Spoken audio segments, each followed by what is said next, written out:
The engine screamed. It was a mechanical shriek that vibrated through the floorboards, up the seat, and into the very bones of the pilot. 3,000 feet above the Pacific Ocean. The Mitsubishi A6M0 was shaking violently, pushed beyond its design limits. Through the canopy, the world was a blur of blue sky and black smoke. But directly ahead, down through the clouds, lay the target. It looked like a gray slab of steel floating on the water.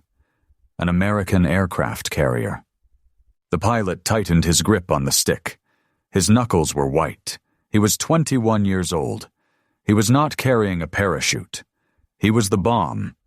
Before we dive into the final moments of the Special Attack Corps, please take a quick second to subscribe. We bring history back to life, one story at a time. It was October 1944. The Philippines. The Pacific War had turned into a slaughter. The Imperial Japanese Navy was decimated. Their best pilots were dead. Their carriers were sunk. The American fleet was an unstoppable industrial juggernaut closing in on the home islands. Desperation breeds madness, and in that madness, a new tactic was born. The divine wind. Kamikaze. Inside the cockpit, the smell was overwhelming, a mixture of high-octane aviation fuel, hot oil, and the sour, metallic scent of his own fear. Lieutenant Kenji stared at the altimeter. It was unwinding fast. He was not just a pilot anymore. He was a guidance system for 500 pounds of high explosives strapped to the belly of his plane. The radio crackled in his ear. Static cut through the roar of the engine. Red leader to all units. Target sighted. 10 o'clock low. I see it. It's massive. Form up. We go together. Kenji looked to his left. His wingman, a boy barely 19, nodded once. He was wearing the hachimaki, the white headband with the red sun. It fluttered against his flight helmet. They were dead men flying. They had already had their funeral rites. They had drunk the ceremonial sake. They had written their letters. Back in the barracks, hidden under a floorboard, Kenji's diary lay waiting for his family. The ink was barely dry. I have no regrets about dying for my country, he had written. But I regret that I will not see the cherry blossoms one last time. To die is easy, to leave you is hard. Do not cry for me. I will become a guardian of the skies. The thought vanished as a black puff of smoke appeared off his right wing. Then another. Then 100. The sky suddenly filled with black cotton balls. Flak. The American ships were throwing up a wall of steel. The carrier down below, the USS St. Lo, grew larger. It was turning hard to port, churning up a white wake in the dark water. It looked like a desperate animal trying to run. Dive! Dive now! The radio screamed. Kenji pushed the stick forward. The Zero nosed over. The G-force slammed him against his harness. His vision grayed out at the edges. The horizon disappeared, replaced by the rushing blue water and the gray steel deck. The sound changed. The engine's whine turned into a roar. The wind hammered against the glass canopy. It sounded like gravel being thrown against a tin roof. "They are hitting me!" his wingman yelled. Kenji glanced over. The Zero to his left was trailing a long ribbon of fire. The right wing was shredded. Pieces of aluminum were flying off, flashing in the sun like confetti. But the plane didn't turn away. It didn't pull up. It just kept diving. "Stay on target," Kenji whispered to himself. "Steady." The anti-aircraft fire was intense. Tracers zipped past his cockpit like angry red hornets. He could hear the impacts now. Thud, thud, ping, bullets tearing through the thin fuselage. The Zero had no armor. It was built for speed and agility, not for this.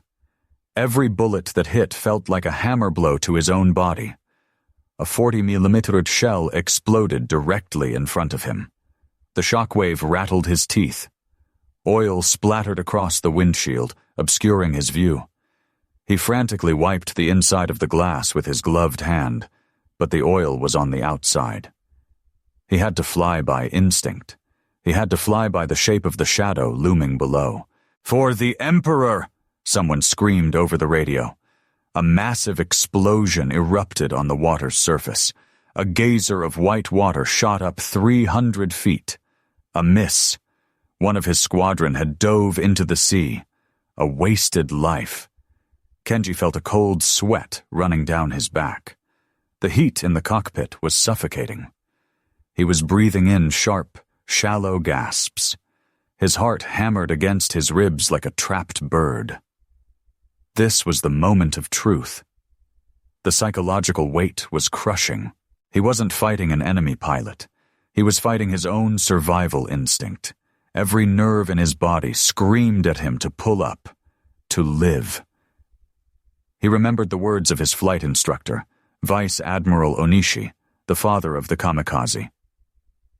"You are already gods. You are without earthly desires."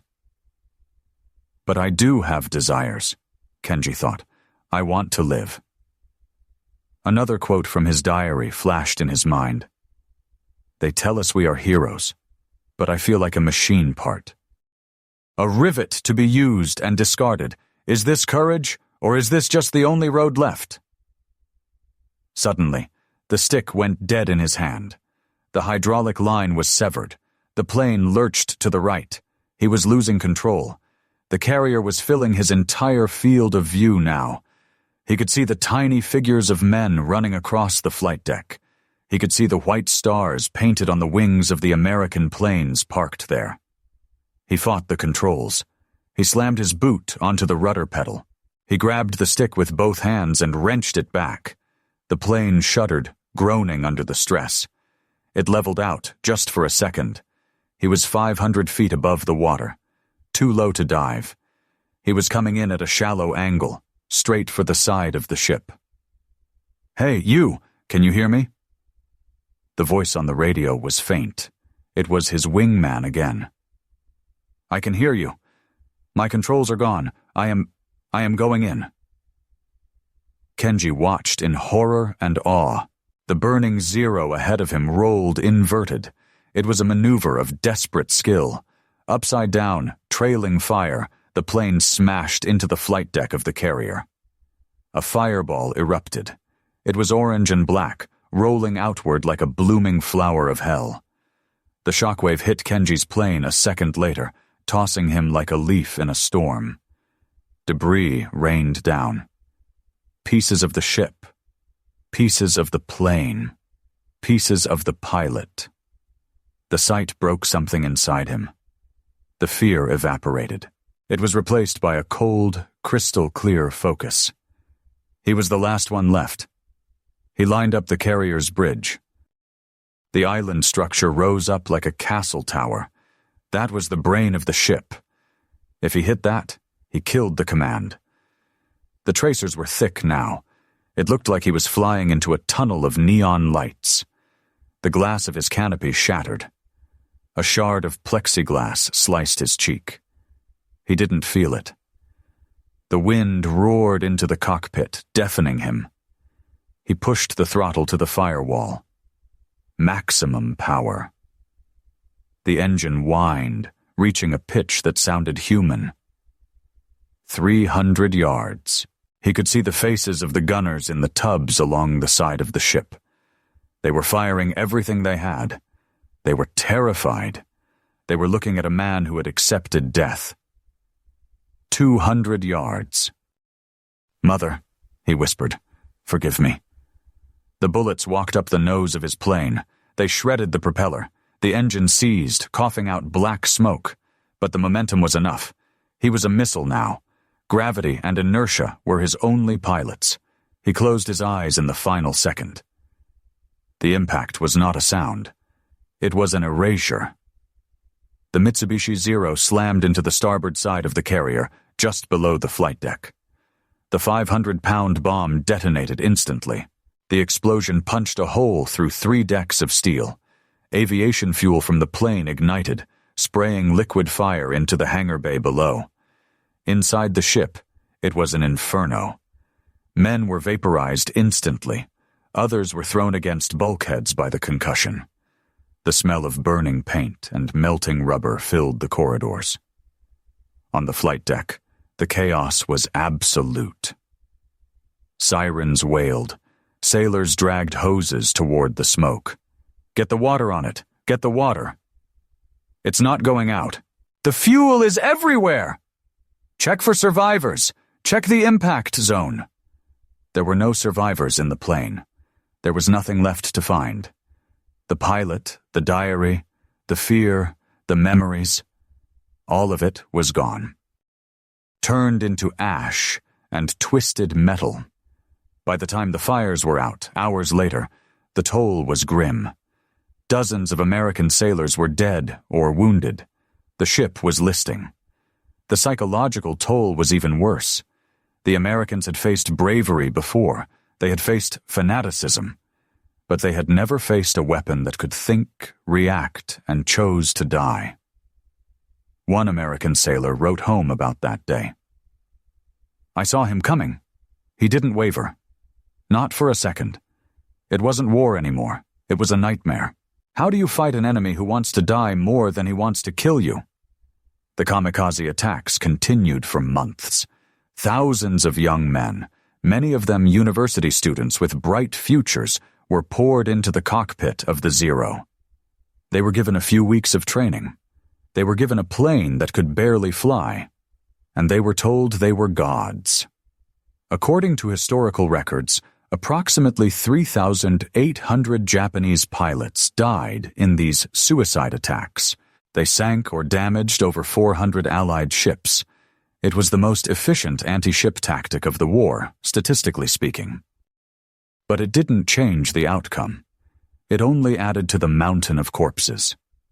The special attack strategy was a failure of leadership, paid for by the blood of the youth. It was the last gasp of an empire that refused to surrender. Today, at the Chiran Peace Museum in Japan, the letters of these pilots are preserved. They are not the rantings of fanatics. They are letters of love. Letters to mothers, to fiancés, to children they would never have. One pilot, Ryoji Uehara, wrote this before his final flight. "Tomorrow, one who believes in truth and liberalism will leave this world behind." It may seem like a contradiction for a liberal to be a suicide pilot, but the tragic thing about war is that we must die to protect the ones we love. Goodbye. War creates heroes. We build statues for them. We write songs about them.